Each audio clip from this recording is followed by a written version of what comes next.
anak-anak? Selamat pagi, Bu. Gimana kabarnya? Sehat semua? Sehat. Baik, sebelum kita melaksanakan aktivitas kita, siapa yang bisa memimpin kita di dalam doa? Selalu. Baik, silakan Glory untuk ke depan memimpin kita di dalam doa.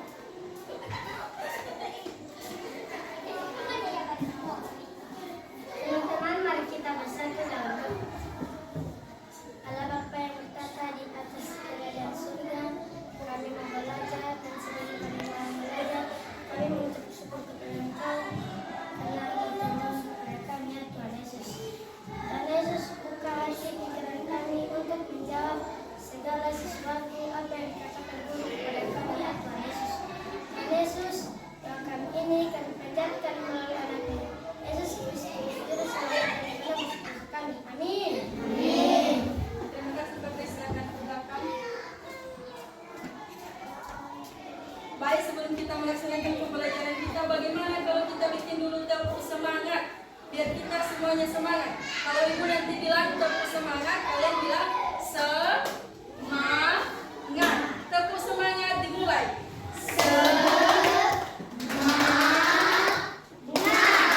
Semangat, tepukan untuk kita semua. Baik, yang menjadi pembelajaran kita hari ini adalah persatuan dalam perbedaan. Dan yang menjadi tujuan pembelajaran yang akan kita laksanakan pada hari ini adalah setelah siswa mengikuti pembelajaran pada hari ini, maka siswa akan mengetahui bagaimana cara penggunaan kata tanya. Yang kedua, siswa akan mengetahui apa manfaat persatuan dalam perbedaan dan bisa mempraktekannya dalam kehidupan sehari-hari. Kemudian yang ketiga adalah siswa dapat menghitung operasi bilangan bulan. Baik, ada yang pernah mendengar kata tanya? Ada yang pernah mendengar kata tanya? Ada. Baik, jika kalian sudah pernah mendengarnya, kata tanya itu seperti apa? Baik, silakan. Kata tanya itu digunakan kalau bertanya. Betul sekali, tepuk tangan untuk kalian. Betul, kata tanya itu digunakan untuk bertanya. Dan ketika kita bertanya, kita mengharapkan yang namanya jawaban, kejelasan, kemudian informasi dari apa yang kita tanyakan. Kemudian jenis-jenis kata tanya itu ada berapa? Ada 6. Betul, kata tanya itu ada 6. Kata tanya yang pertama adalah kata apa. Kata apa itu digunakan untuk menanyakan apa? Menanyakan benda. Contohnya, ada yang bisa memberikan kita contoh? Contohnya adalah apa yang sedang mereka lakukan? Kemudian kata tanya yang kedua adalah kata tanya siapa? Kalau kata tanya siapa itu adalah kata tanya yang digunakan untuk menanyakan orang. Betul sekali. Contohnya, ada yang bisa memberikan kita contoh? Contohnya adalah siapa yang sedang melakukan kerja bakti itu? Baik, kata tanya yang ketiga adalah kata tanya di mana? Kata tanya yang ketiga apa? Di mana? Baik, kata tanya di mana itu digunakan untuk menanyakan. Arah. Betul, kemudian menanyakan tempat. Ada yang bisa memberikan kita contoh? Contohnya begini, di mana mereka melakukan kerja bakti? Baik, kata tanya yang berikutnya adalah kata tanya Mengapa? Betul. Jadi kata tanya mengapa itu digunakan untuk menanyakan alasan. Betul sekali. Ada yang bisa memberikan kita contoh? Contohnya adalah mengapa mereka melakukan kerja bakti. Betul sekali. Jadi kata tanya yang terakhir adalah kata bagaimana. Jadi kata bagaimana itu digunakan untuk menanyakan prosedur atau tata cara. Baik. Ada yang bisa memberikan kita sebuah contoh? Bagaimana ketika ketika mereka sedang bekerja, itu merupakan contoh daripada kata tanya bagaimana. Jadi tadi kita belajar mengenai kata tanya. Jadi kata tanya itu ada berapa jenis? Kata tanya yang pertama, kata tanya apa? Kata tanya yang kedua, siapa? Kata tanya yang ketiga, kata tanya yang keempat, mengapa? Dan kata tanya yang terakhir adalah bagaimana. Baik, di sini Ibu ada teks proklamasi. Jadi nanti silakan kalian baca. Dan coba identifikasi dan coba buat 5 buah pertanyaan dengan menggunakan kata tanya seperti yang telah kita pelajari tadi. Baik, sekarang Ibu akan membentuk kalian ke dalam 2 kelompok, di mana yang barisan ini nanti menjadi kelompok 1, kemudian yang barisan ini menjadi kelompok 2. Jadi di dalam kelompok itu yang akan kita bahas adalah kelompok 1 membuat pertanyaan berdasarkan aspek yang telah kita pelajari tadi, berdasarkan teks proklamasi. Kemudian untuk kelompok 2 menjawab pertanyaan berdasarkan apa yang telah ditanyakan oleh kelompok 1. Jadi sekarang mari kita bentuk kelompok. Baik, untuk kelompok 1 silakan baca mengenai teks proklamasi yang telah dibagikan tadi. Kemudian kalian buat pertanyaan berdasarkan teks proklamasi tersebut. Ibu kasih waktu selama 3 menit. Setelah itu nanti 1 orang yang akan membacakan hasilnya ke depan. Baik, silakan Febro untuk membacakan hasil kelompok kalian ke depan. Baik semuanya, mari kita dengarkan hasil kelompok daripada diskusi kelompok 1. Pertanyaan terkait penggunaan aspek kata tanya. 1. Siapa yang menyusun teks proklamasi? 2. Apa yang dimaksud dengan teks proklamasi? 3. Di mana perumusan naskah teks proklamasi kemerdekaan Indonesia terjadi? 4. Mengapa naskah proklamasi tidak jadi ketika diketik menggunakan mesin ketik? 5. Kapan teks proklamasi pertama kali dibacakan? 6.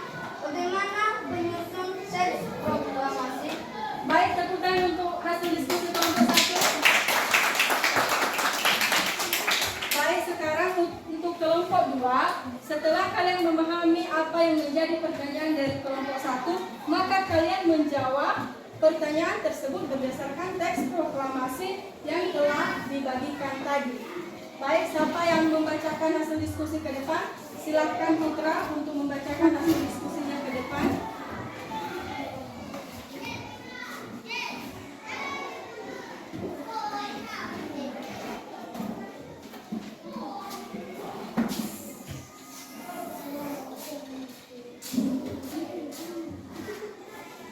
Jawaban terkait pertanyaan penggunaan aspek kata tanya dalam teks proklamasi. 1. Yang menyusun teks proklamasi adalah Insinyur Soekarno, Muhammad Hatta, dan Ahmad Soebardi. 2. Teks proklamasi adalah teks yang berisi tentang kemerdekaan Indonesia, bahwa Indonesia telah bebas dari penjajahan. 3. Perumusan naskah teks proklamasi terjadi di rumah Laksamana Maeda, tepatnya di ruang makan Laksamana Maeda. 4. Teks proklamasi pada saat itu tidak diketik melainkan ditulis tangan karena pada saat itu tidak ada mesin ketik.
bersatuan? Ya, bersatuan itu adalah artinya satu, utuh, dan tidak terpecah belahkan. Jadi, kalau dinamakan dengan persatuan dalam perbedaan itu adalah selalu bersatu meskipun di dalamnya banyak sekali yang namanya perbedaan. Betul sekali. Jadi, ketika kita bersatu atau ketika kita rukun, maka ada beberapa manfaat yang kita miliki ketika kita melakukan yang namanya persatuan di dalam perbedaan. Contohnya adalah ada rasanya toleransi, kemudian saling menghargai teman, tidak menjelek-jelekkan teman. Itu merupakan manfaat ketika kita melaksanakan yang namanya persatuan dalam perbedaan. Jadi di sini Ibu juga akan membentuk kelompok. Kelompok pertama akan membuat contoh proklamasi contoh persatuan dalam perbedaan di lingkungan sekolah. Kemudian untuk kelompok kedua akan membuat contoh daripada persatuan dalam perbedaan di lingkungan masyarakat. Jadi di sini Ibu ada gambar. Coba kalian amati. Ini gambarnya terkait di mana? Di lingkungan mana? Sekolah. Betul sekali. Ini gambarnya di lingkungan sekolah. Iya betul, di lingkungan sekolah ini mereka selalu bekerja sama. Meskipun di dalam kelompok mereka terdapat yang namanya perbedaan. Perbedaan yang seperti apakah itu? Contohnya perbedaan harga, perbedaan warna kulit. Ya betul sekali, perbedaan warna kulit. Tetapi mereka selalu bersatu dan hidup rukun.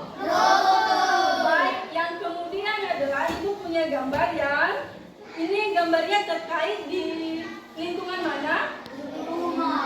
Lingkungan masyarakat. Kelompok satu udah siap? Baik, sekarang silakan salah seorang perwakilan dari kelompok satu untuk membacakan hasil diskusi mereka ke depan. Silakan kelompok satu.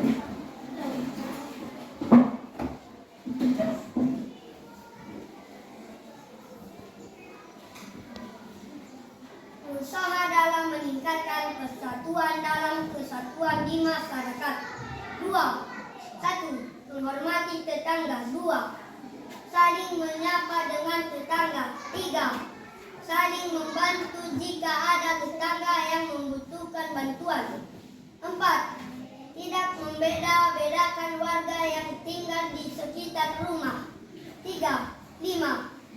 Jika terjadi perselisihan dalam masyarakat diselesaikan dengan cara musyawarah. Oke, tepuk tangan untuk kelompok satu. Kelompok dua udah siap? Sudah. Baik, untuk kelompok dua silakan presentasikan hasil diskusi kalian ke depan.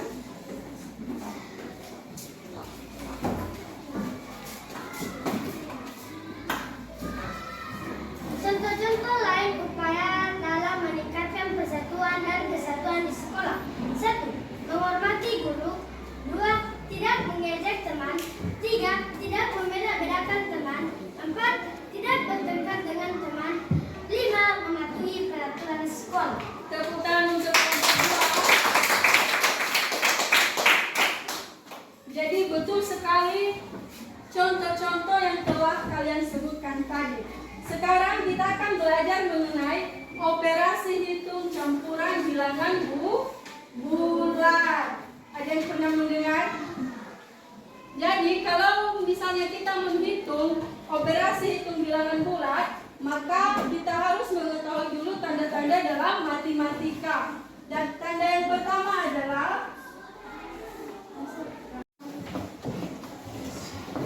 Ibu akan menulis di papan tulis. Jadi kalian nanti menyebutkan tanda apa yang ditulis di papan tulis ini.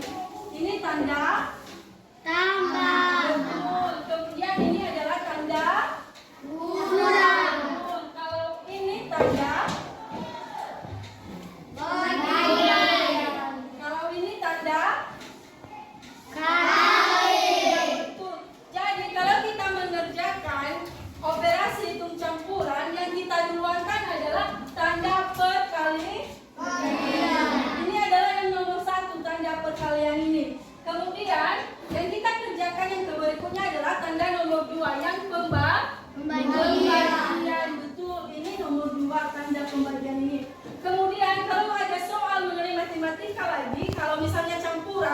Yang kita kerjakan ke berikutnya adalah tanda Penama. Ya, betul. Ini adalah yang ketiga.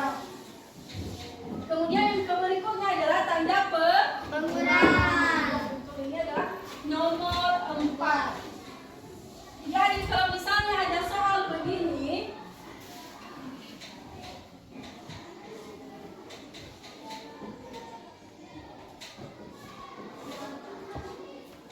berarti yang mulai kita kerjakan di sini yang Kalian. berarti 3 kali 2 berapa? 6. Ditambahkan sama 1 jadi 7. berarti 3 kali 2 tambah 1 hasilnya adalah 7. betul sekali. Jadi di sini Ibu akan memberikan sebuah contoh dan Ibu meminta nanti salah seorang dari kalian untuk bisa mengerjakannya di papan Menulis.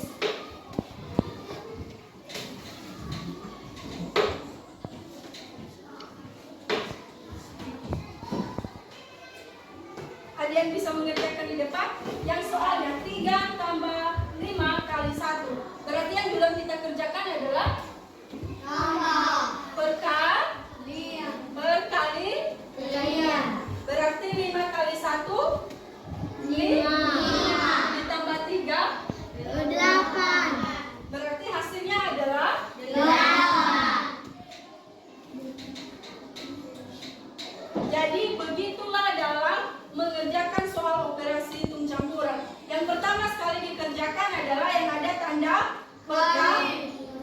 Kemudian tanda membagi. Pembagian. Kemudian tanda yang ketiga adalah Penambahan. kemudian yang tanda keempat adalah Pengurangan. baik. Tadi kita belajar mengenai apa saja? Yang pertama kata. Banyak. Kemudian kita belajar mengenai persatuan dalam Perbedaan. Kemudian kita belajar yang ketiga adalah operasi Hitungan. Iya, betul sekali. Jadi dari yang telah Ibu jelaskan kepada siswa-siswi semua, ada yang masih kurang memahami apa yang telah Ibu sampaikan? Tidak ada. Berarti semuanya sudah mengerti, sudah paham? Sudah. Baiklah. Sebelum kita menutup pembelajaran kita pada hari ini, Ibu meminta salah seorang dari kalian untuk bisa memimpin kita di dalam doa.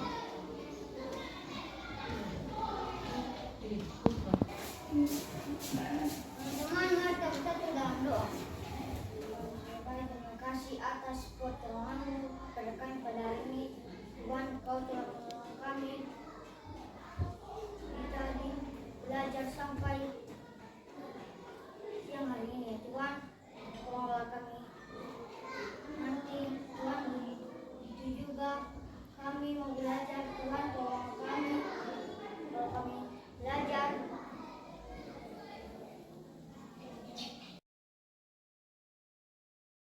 Kalian masing-masing silakan berberes dan silakan menunggu bel keluar dan istirahat.